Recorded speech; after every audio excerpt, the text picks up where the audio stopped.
Hey LAN party gamers, welcome to another garage upgrade vlog, this time with parts generously donated by ROCCAT. And if you don't know ROCCAT, well, you may have heard of Turtle Beach. After our awesome partnership with them at the last Comic-Con, they saw all of the pretty basic equipment we were using for keyboards and mouse and said, hey, we'd love to send you some more RGB equipment, stuff that gamers can really sink their hands into and feel the difference of the stuff that they're bringing. And sure enough, here it is with their Vulcan 120 all mechanical full keyboard, as well as their Kone gaming mouse, all both equipped with their Amo RGB lighting solution that will integrate the lights with what we're playing depending on the game. So come with me as we check out this upgrade and check out what this keyboard and mouse combo can do to make our gaming on the next level.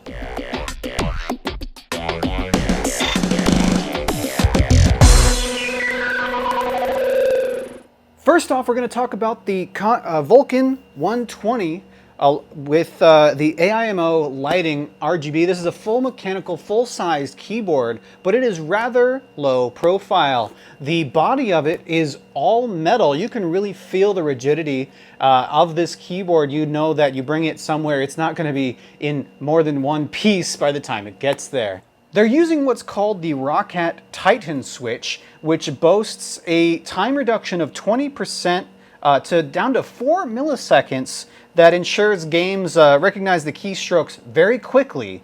The keycaps themselves that you can put on these ROCCAT Titan switches are very thin to ensure their lightness and ease of press. So you know that if you need that action performed immediately, it's going to happen in that amount of time. In the box, you get obviously the keyboard as well as an included wrist rest.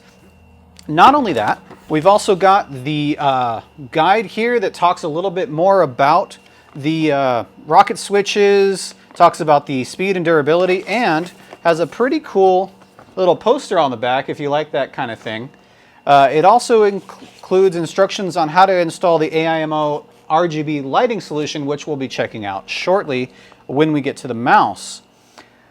Once look at that, it also comes with a triplicate of ROCCAT stickers if you like to sticker bomb your case, or in our case, the beer fridge. Now let's go ahead and open up the mouse. This is the Kone mouse here. This originally debuted in 2007, just like my first LAN party.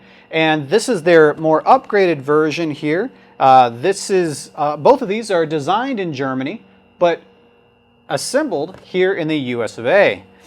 This boasts what they're calling the owl eye sensor, which gives them very specific, clear instructions to the mouse. This has an integrated ARM CPU, a 32-bit ARM CPU that can record profiles depending on where you are. So you don't necessarily have to save those profiles to the computer. You can take them with you, like to a LAN party. How about that? This mouse, if we take a look at the included instructions, just like the keyboard had, it has a total of 12 keys that you can press, 12 separate buttons, but with more than 12 actions. The 10th button is actually a thumb switch, and when depressed, they call it the smart switch. So if you are pressing, let's say, mouse button number 1, your standard left click, while holding mouse button 10 with your thumb, you'll be able to assign that to a different button than just clicking the mouse. You can make that open a menu, or you can make that combination of mouse strokes something entirely different. There are a number of unassigned keystrokes already built into the mouse, but you can also use the defaults like playing and pausing music, next, volume up, volume down, previous, etc. It's really cool that a 10 or 12 button mouse can be used for almost 24 different operations and not clutter the mouse with buttons like we've seen in the past, because that can be very confusing for people who just are coming here to sit down and play games. If I sat down and had a button with 24 mice buttons on the sides, I'd be a little intimidated. This is a much more approachable solution, and you don't even have to use those shift buttons if you don't want to. They're totally optional, but it is a really nice thing to have, and I can see how this can come in handy with maybe switching through games or maybe pulling up some kind of menus. So the cable, of course, on both of these is high-strength braided cables. Again, great for bringing to events, wrapping up for on the go, putting in a backpack. I'm not worried about a weird kink or something like that, and it's going to be frayed by the time we get to our events. So let's take a look at the operation up close and personal and see how they work connected to the computer. So right off the bat here, I can see the keyboard is a very sturdy piece of equipment. The entire base of it is metallic, if you can see that, and there is absolutely no movement to this. Like I would have to physically break this in order for it to move. Here's that braided cable and the super thin keycaps here with the high amount of actuation. Although light, the actuation distance is far enough to where you can definitely tell where it actuates, and I don't think you're going to have any missed presses because of that light force required. The default profile here appears to be sort of a golden red honey looking color on both the keyboard and mouse. And let's see what it looks like when we install the AIMO Swarm software on our desktop here. All right, we've downloaded the ROCCAT Swarm software, and we're going to go ahead and install that now. Looks like we have a update already available, even though we downloaded the most recent version from their website, but that's okay. And look at that, it's updating both the keyboard and the mouse, it looks like. It detected both with the single software suite. Oh, that's nice. Okay, well that updated Swarm looks like there's an update for the keyboard. I'm assuming this is, yep, firmware. Okay, so we're going to recover the old firmware. I think that maybe downloads the firmware that's currently on it that's working. So we're going to not unplug it. Okay, so we're going to please unplug and replug your device. So we're going to unplug and replug in the keyboard and then click OK.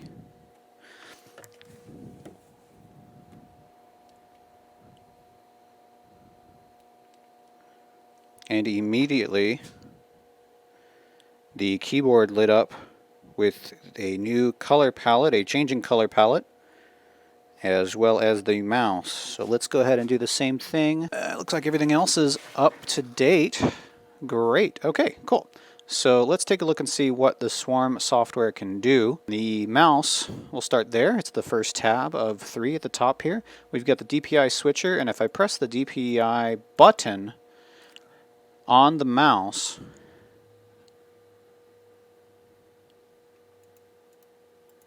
it changes the DPI setting dynamically on the screen, and you can set that between these different DPI settings. So it goes from 400, 800, 1200, 16, and 32, but they aren't set.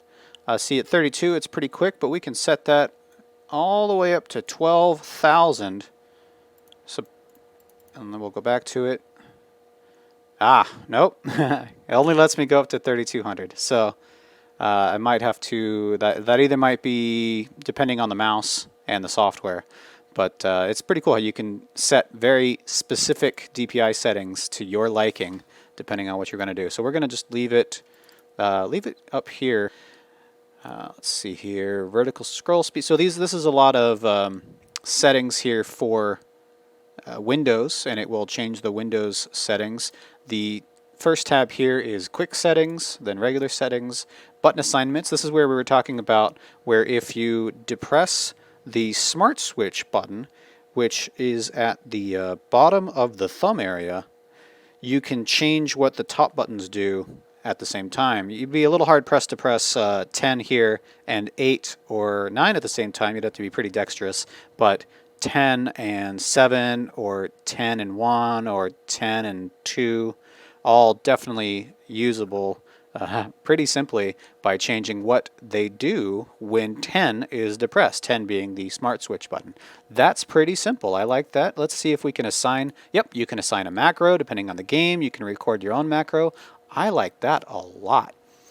Advanced settings here, we've got the polling rate, the reset settings, back to the factory resets, the distance control unit, that has to do with their how far from the mouse pad, so when you're lifting your mouse up, it doesn't detect it. I'm going to leave it on very low because I don't want it detecting me at all when I lift the mouse up. And then illumination, here's where it's either going to be the default settings, which right now the keyboard and mouse are synced with the lights, which is really cool, but you can have it set up to where, depending on the game you're playing, it will immediately change the lighting there. Down here, I'm going to turn auto apply on, which is down here at the bottom, and we'll try that again.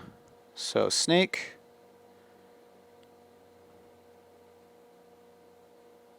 There we go, and it should make this thing go from bottom to top. Look at that. Travels up the mouse like a snake. All right, and you can change it to fully lit, and you can set a theme. Right now it's a sort of turquoise greenish theme. We can go to like a deep red.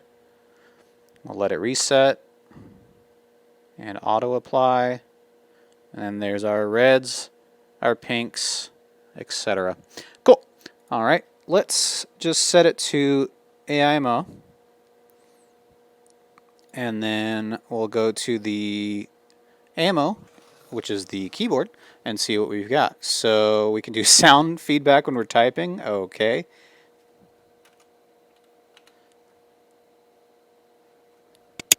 Oh my gosh. Can you, I don't know if you guys can hear that, but as I type on this, it makes an artificial typing sound. That's funny. Let's see what else we have here. Typewriter sound. Oh, these are funny. A beam sound.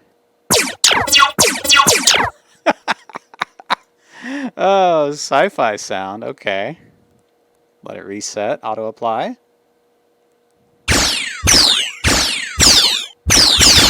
Interesting. Cool. All right. So we're going to turn that off because the keyboard already has a really nice click to it. We've got general features, key assignments. You can put macros on this as well, like, you know, using the number pad, Control 1, Control 2, Control 3 for different macros. That's cool. And then key illumination. We're also on the AIMO intelligent lighting, but it can also do many of the same, if not all the same, lighting effects that the mouse can do, like the snake. We'll try this out here. And it's literally playing Snake on the keyboard. How cool is that? We've got fully lit, to which we can apply a theme to. We'll go with this sort of dark purple. Very cool. Let's go with heartbeat. Very cool, and it keeps the color that we picked. Let's try maybe an orange. There we go. Oh, very neat. All right, let's try breathing. Breathing is going to be from the top down and out. That's a pretty cool effect. So we'll keep it on AIMO.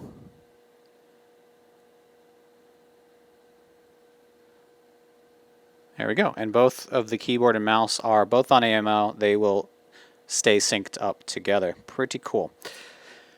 All right, we can have different profiles depending on what we're doing at the bottom there. And that's pretty much it. Here's the keyboard layout for you.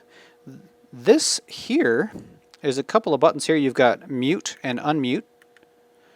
You've got whether or not this knob controls keyboard effects. So we'll... brightness. There we go. So we can turn down the brightness of the keyboard there. So we'll try that and see if it takes effect.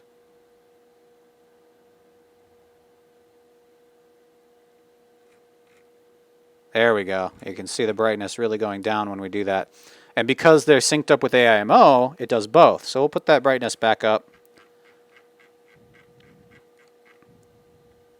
And the last one, it switches from being effects changing to volume changing, and that will change the volume on the computer. It also comes with this really nice wrist rest that sits right in that groove there. so it doesn't go anywhere. It's basically attached. AMO activated. There we go. So we're going to activate AMO to talk to the games. Global settings, game profiles. Profile manager, profile name. I see. So this is where you can import profiles for different games. Okay. Well, I see. At the tab at the bottom is the same regardless of what you're in. And because these have different profiles, this is not a hardware, this is a software, it doesn't require different profiles. Supported products. Preview effects. Okay, so this is software where you can download it, and you don't necessarily have to buy the keyboard to see what the effect will look like, and you can change it depending on what you're up to. Here's some effects that AIMO can do right off the bat without even a game open. If we start typing, you can see that it detects the type and it lets you see the buttons around it. Kind of does this breathing effect. That's pretty cool. And then let's see if it does it with the mouse. Yes, it does. That's really cool. Moving the mouse, changed it from green to blue. Let's see if we stop moving for a little bit. And it goes back to RGB. Let's see, typing with the keyboard, clicking the mouse, moving the mouse, and adjusting the volume. Let's see what that does. Okay, yeah, so it does change depending on the volume I set.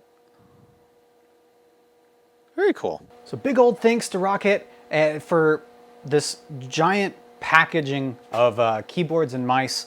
These are going to be a great addition, going from the old standby Logitech K120 to a beautiful combination for mice and keyboards with the Kone and Vulcan.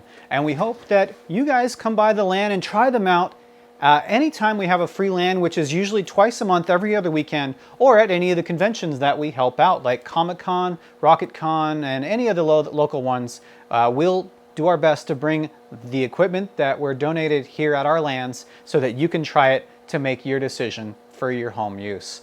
Anyway, thanks for watching. We'd love to see you guys subscribe. And if you have any questions I didn't cover here, feel free to leave them down in the comments below and we'll try to answer them there. Have a great day, and hopefully we'll see you at our next LAN. Bye-bye.